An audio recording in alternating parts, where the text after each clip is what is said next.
2026 সালের পশ্চিমবঙ্গ বিধানসভা নির্বাচনের ইতিহাসে এক নজিরবিহীন ঘটনার সাক্ষী হতে চলেছে দক্ষিণ চব্বিশ পরগনার ফলতা বিধানসভা কেন্দ্র।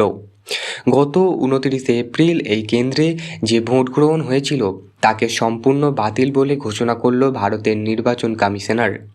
কোনো নির্দিষ্ট কয়েকটি বুথ নয়, বরং 144 ফলতা বিধানসভা কেন্দ্রের অন্তর্গত সবকটি অর্থাৎ 285টি বুথেই আগামী 21শে মে পুনরায় নতুন করে ভোট নেওয়া হবে। এই কেন্দ্রের ফলাফল ঘোষণা করা হবে 24শে মে। রাজ্য রাজনীতির ইতিহাসে একই সঙ্গে একটি সম্পূর্ণ বিধানসভা কেন্দ্রের সমস্ত বুথে নতুন করে ভোট করানোর সিদ্ধান্ত অত্যন্ত তাৎপর্যপূর্ণ এবং বিরল বলে মনে করেছেন বিশেষজ্ঞরা। নির্বাচন কমিশনার সূত্রে খবর, গত 29শে এপ্রিল ভোটের দিন ফলতা জুড়ে ব্যাপক অশান্তি ও ভোট প্রক্রিয়ায় অনিয়মের একাধিক অভিযোগ জমা পড়েছিল। কমিশনার পর্যবেক্ষকদের রিপোর্ট স্পষ্ট করা হয়েছে যে সেই দিন বহু বুথে ভোট গ্রহণ প্রক্রিয়ায় মারাত্মকভাবে ব্যাহত হয়েছে। কমিশনারের পক্ষ থেকে জানানো হয়েছে, মূলত কয়েকটি কারণেই এই কঠোর পদক্ষেপ নেওয়া হয়েছে। বুথ দখল ও ছাপ্পা ভোট, বিভিন্ন বুথ থেকে বুথ ক্যাপচারিং এবং ব্যাপক হারে ছাপ্পা ভোটের অভিযোগ ছিল। ইভিএমের কারচুপি, নির্বাচন কমিশনারের কাছে অভিযোগ গিয়েছিল যে বেশ কিছু ইভিএম মেশিনের কারচুপি করা হয়েছে অথবা বোতামে টেপ লাগিয়ে ভোট দেওয়ার বিভ্রান্ত করার চেষ্টা হয়েছে। ভোটদানের বাধা, সাধারণ ভোটারদের বুথে ঢুকতে দেওয়ার বাধা এবং ভয় দেখানো ভিডিও রিপোর্ট স্কুর্নিতে ধরা পড়েছে।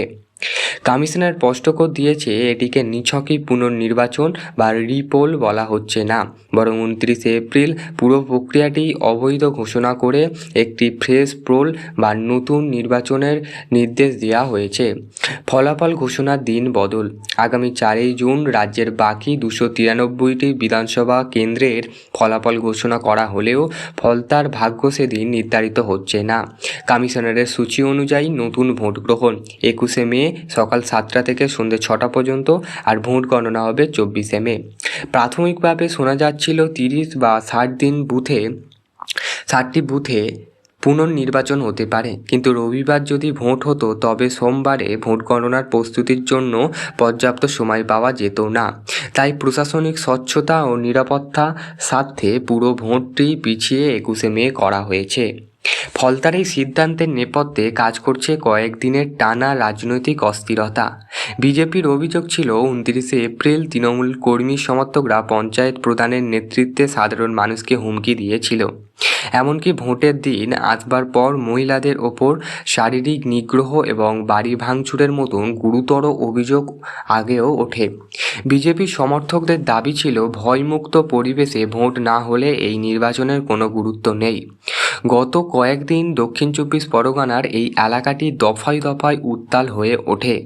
যদিও তৃণমূল কংগ্রেসের পক্ষ থেকে সমস্ত অভিযোগ অস্বীকার করা হয়েছে এবং আমার রিপোর্ট সেখানে গিয়েছিল এবং সেখানের বেশ কিছু বিজেপি সমর্থক মানুষ শান্তিপূর্ণ নির্বাচন দেখে তারা ব্যাকুল হয়ে অশান্তি পাকানোর জন্য চেষ্টা করছে বলে তারা দাবি করছে এবং সেখানে বেশ কিছু বাজে বিজেপির সমর্থক মানুষজন আছেন এবং সেখানে ইচ্ছা করে নিজেদের ক্ষমতার জোরে সাধারণ মানুষকে সমস্যায় ফেলতে চাচ্ছেন তারা।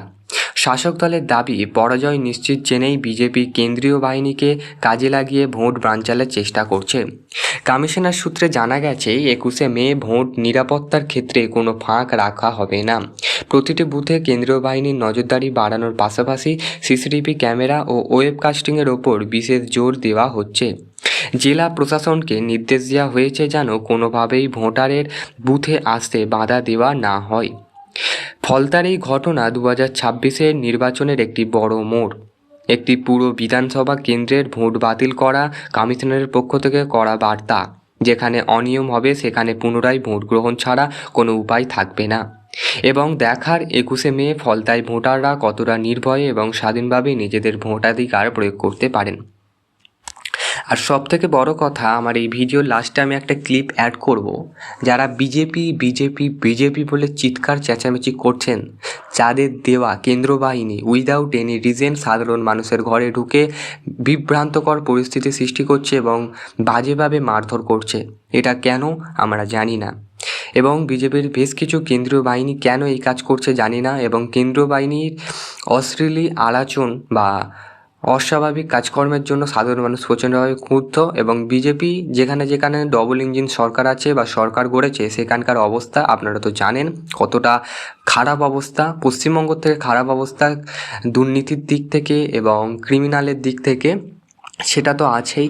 তার সাথে মোদি সোনার বাংলা গড়ার লক্ষ্যে আমাদের মোদি সরকার গ্যাসের দাম তো ডবল করেছেন, তেলের দাম ভোট শেষ হতেই ডবল বাড়িয়ে দিচ্ছেন। এইরকম নানান রকমের আমি তার একটা ক্লিপ দিলাম, পরিষ্কার সমস্ত কিছু জানতে পারবেন। ये वही कमल का फूल है जिसे दबाने पर लोगों को लगा था कि अच्छे दिन आएंगे, पर हकीकत ये है जो 20 साल की सेना की नौकरी थी वो सिर्फ 4 साल की अग्निवीर बनकर रह गई।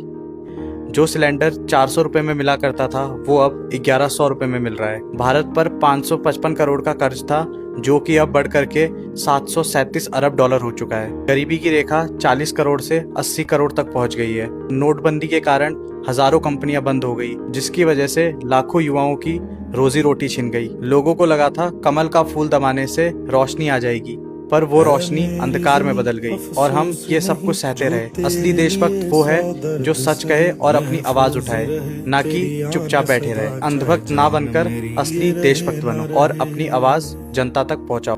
जय हिंद,